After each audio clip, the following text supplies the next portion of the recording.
In this lecture, we are going to discuss the various perspectives that exist within the larger framework of feminism.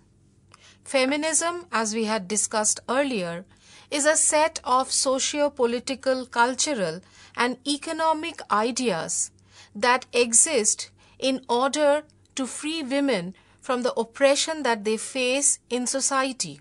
But we have to remember that not all women followed the same trajectory to address the question of women's oppression. This is the reason why various perspectives came into circulation with their own specific ideas and set of theories. The important perspectives that exist within feminism are liberal feminism, socialist feminism, Marxist feminism, radical feminism, and postmodernist feminism.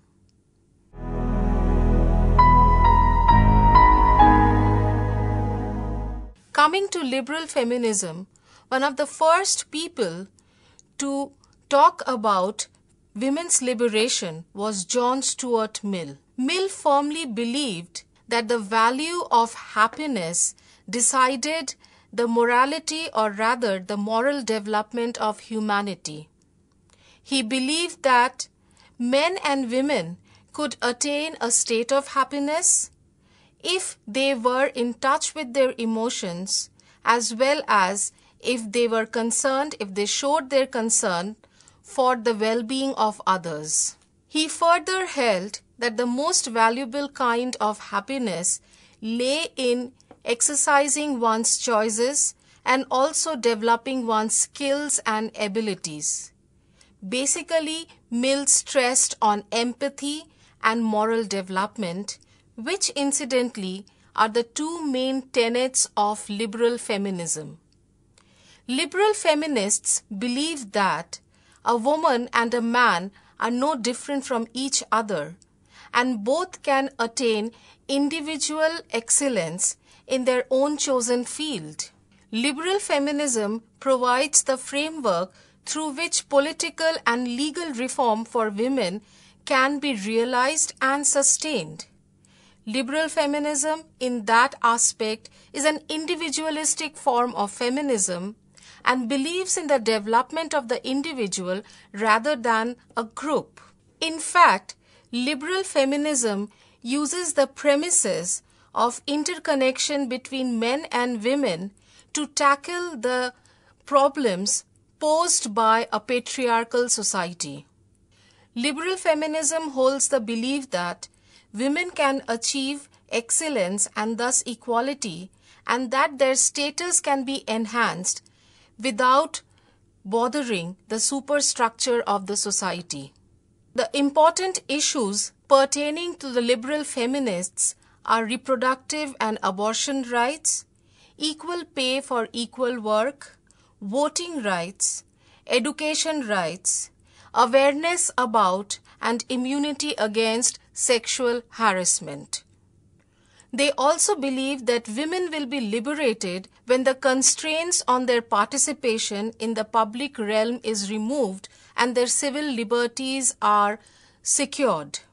Liberal feminism further believes that in the long run, men would also benefit because they would no longer be forced to participate only in the public realm, and that they would be able to explore and perhaps gain satisfaction from their participation in the private realm, which had so far been relegated to women only.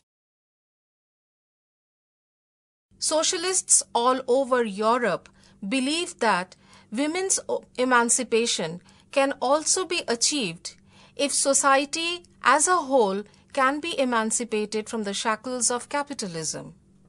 In fact, August Bebel, in Women Under Socialism in 1904, had commented that women and the working man have since long ago had this in common: oppression.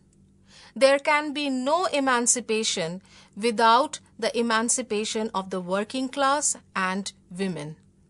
Sarah M. Evans, Professor Emeritus, University of Minnesota, on the other hand, explains that the importance of liberal feminism lies in the fact that it has provided an organization to a movement which essentially has fluid boundaries. She states that liberal feminism developed from around 1967 and its roots lay in the various groups which called themselves radical women in New York and Chicago. These groups and their movements were very different from the women's peace movement or the new left that existed at that time. These groups were not willing to subordinate the women's issue to other issues and made it a leitmotif in all of their debates regarding the various problems that existed in their society. Most commentators on early socialist feminism state that the key to women's emancipation lay in struggle against racism as well as struggle against a class-based society. The socialist feminism tried to understand gender oppression in terms of two interacting systems, that of the class as well as the gender. For this reason, socialist feminism is known as the dual systems theory. Marxist feminism is not very different from socialist feminism or materialist feminism. Yet, there are certain strains in it which sets it apart and gives it a more distinct shape. Marxist feminism emerged out of the intersection of two different ideas, Marxism and feminism. Marxism refers to the inequality of the classes that arise out of a capitalist system, while feminism, as we know, refers to the inequality of the gender. Marxism understands class inequality as the primary axis of oppression in a capitalist society. Marxist feminists, on the other hand, believe that women, as the oppressed gender, are under a dual system of oppression, that of the private space and also that of the society as it has developed because of capitalism. Marxist feminism emerged as an answer to the inadequacies that were prevalent in liberal feminism. Marxist feminists noted with dissatisfaction that the liberal feminists had not considered class while explaining women's oppression.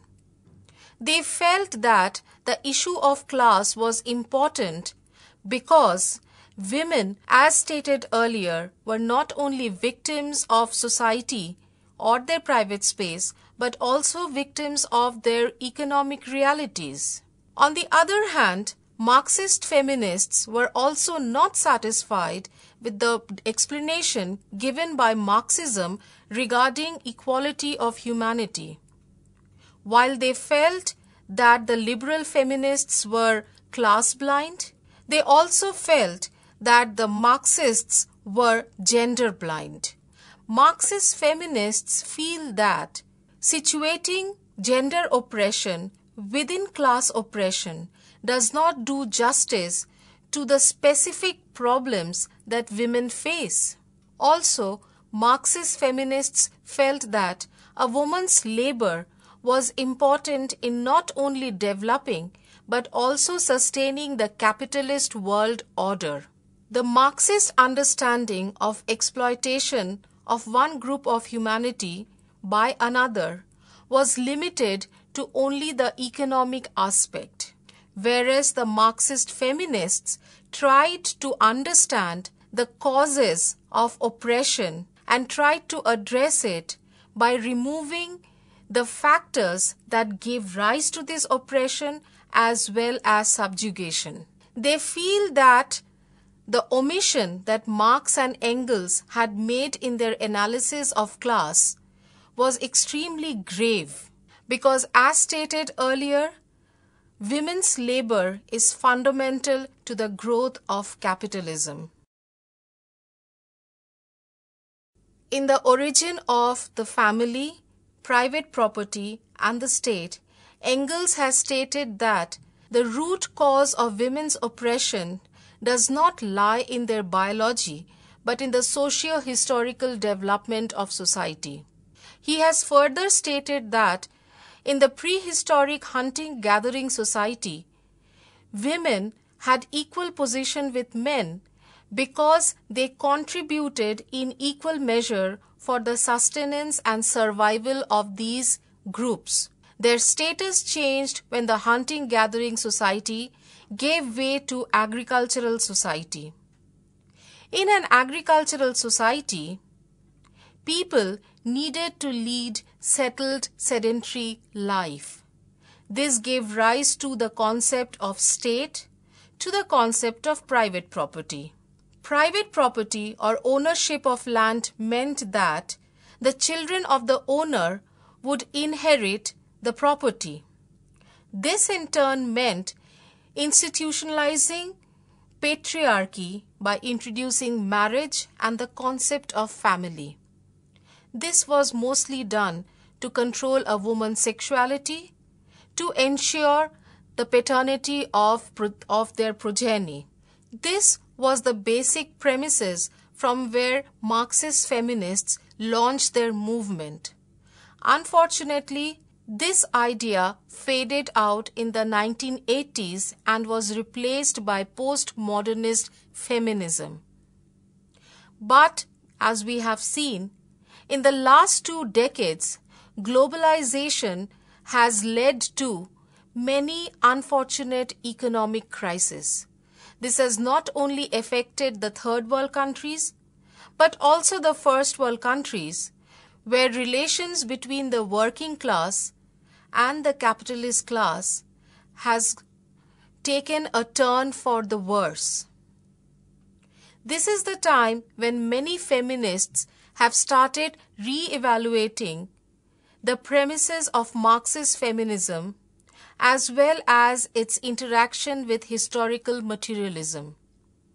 Nevertheless, this in turn has churned out certain results which were unexpected. The Marxist feminists now debated about race, gender, and sexuality versus class. But the problem that lies with such an analysis is the fact that, much like the liberal feminists, Marxist feminists have also reduced the question of gender to simply a class question. Nevertheless, we cannot deny the fact that Marxist feminism has not only enhanced our understanding of feminism, but also has enhanced the scope as well as the boundaries of Marxist idea as well as theory. Radical feminism basically emerged out of the idea that the binary that exists between male and female is the root cause of all sorts of oppression. It began as a political movement to end all kinds of male domination, whether it was political, social, cultural, physical, or economical. It emerged in the 1960s from within the liberal feminist movement as well as the working class movement in USA. It centered mainly in the idea that the root cause of all women's oppression lies in society itself, and that being radical means going to the root cause and removing it so that an egalitarian society can be established not only for women but as well as men all over the world. Radical feminism believes that the oppression that women face is not limited to the nuclear middle-class families. It extends to all those social as well as cultural organizations which claim that they stand for equality of all humanity. In other words, radical feminism sought to change the relationship that exists between men and women, whereby men control everything and women are relegated to a subordinate position. In the first couple of years of its existence, radical feminism used various methods to reach out to women from all walks of life. These included organizing demonstrations, strikes, burning those objects that are essentially associated with female bondage, and also speaking out through various mediums such as leaflets, pamphlets, journals, magazine articles, interviews in the radio, television, as well as public lectures. The movement, especially in the USA, exploded into the public consciousness in the mid-1960s. This movement was so widespread and vibrant that it actually pushed certain organizations for women that were well established in the USA to extreme left. One of this was the National Organization for Women, better known as NOW. In fact, the radical feminists were responsible for changing certain ideas that had existed within society and which other ideas, or rather other perspectives of feminism, like liberal feminism or Marxist feminism, could not have addressed. These included sharing housework, childcare, as well as being conscious about the emotional as well as sexual needs of women. These were the reasons why the radical feminist movement suddenly saw an upsurge in its range. In fact, the late 1960s saw so many women joining the radical feminist movement that actually the organizations that were more or less radical in their approach didn't know what to do with their new members. Radical feminism is attributed with putting the feminist movement on the world map. What started basically in USA soon spread to Europe as well as Australia. This actually coincided with the students' movement that had emerged in the 1960s in Europe, and somewhere these two movements merged together. The radical feminists were the first people to actually ask for legalization of abortion as well as greater participation of women in deciding their reproductive rights. They created an atmosphere of urgency. They liked to say that we need change and we need it now. And this was what actually fired their imagination and made them go forward with their activism. This was severely criticized because this could not have maintained a balance. Rather, the balance would have now tilted at the other end. Radical feminists can in fact be credited with initializing the movement that ultimately led to the enactment of the Equal Rights Amendment Act in the USA. At the same time, radical feminists in UK as well as in Australia not only enabled the women to raise their voices against women's oppression, but also raise their voices against the many policies of the government which continued to keep women in the background. After this movement petered out in 1975, cultural feminism took over. Cultural feminism sought to replace the male-dominated world, or rather, the male value-dominated world with a female value-dominated world. What is sad about this phase is that what started as a movement to ensure equal rights for all women as compared to men turned into a reformative movement which was only limited to self-help groups or organizing shelters for battered women or their children. This was not enough. Essentially, the idea of the radical feminists that the root cause of the problem has to be sorted out was theoretically absolutely correct, but the way it was put into action was what actually turned many of the feminists against the idea. Nevertheless, radical feminism not only opened up new debates but also paved the way for what we will discuss next, that is postmodernist feminism. Postmodernist feminist movement is located within what we identify as the postmodernist understanding of the world, where the spoken word plays an important role in deciding the various hues of human relationships. Postmodern feminism draws its ideas from that of Simone de Beauvoir, Foucault, as well as Derrida.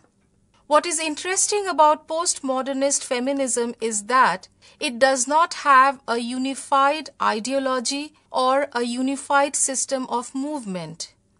In spite of being extremely varied, it does have an underlying unified theory which states that the male-female binary of the difference of the sexes does exist in society, and that the major area to be tackled is that of gender ideas.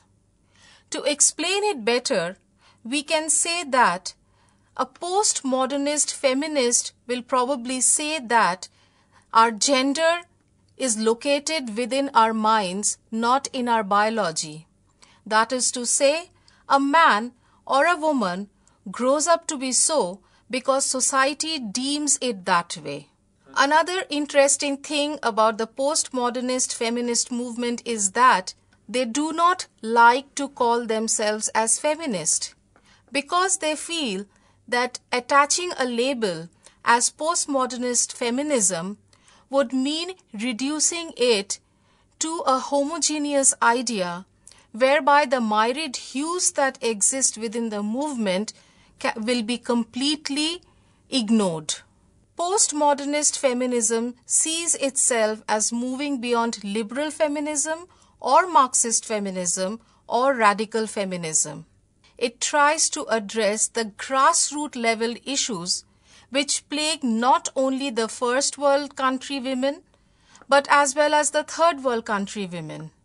One of the seminal works that we are going to talk about a bit is that of Judith Butler's 1990 book, Gender Trouble.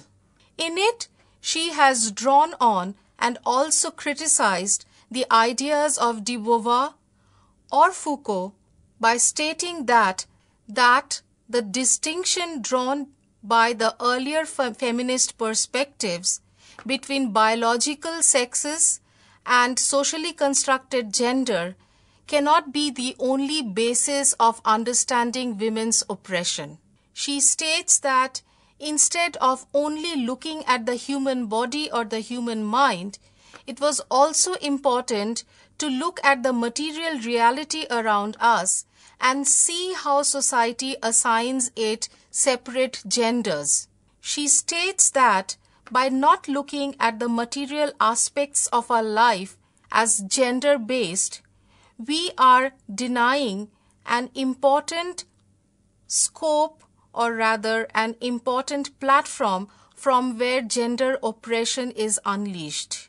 Mary Frug has also stated that a human being's oppression is located primarily within the spoken word, and therefore the language politics has to change so that society can at least think of establishing equality. She states that power is exercised not only through coercion, but also through language, through the way it is used, which restricts our reality. But since language is open to reinterpretation, a postmodernist feminist will try to use it to her own advantage so as to produce a counter-argument for oppression of the women folk by the men folk. Frouk further states that our gender is not natural or completely determinate.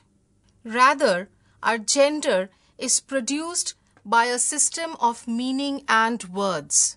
What we have surmised so far points towards the fact that postmodernist feminism does not look at the social constructs of society as cage of imprisonment for women. It rather sees these as tools of imprisoning the individual. Nevertheless, the problem that lies with postmodernist feminist thinking is that it is too myriad to be actually organized into a cohesive movement. Yet, what is continuing as feminism, or rather feminist movement today, is termed often as the postmodernist legacy.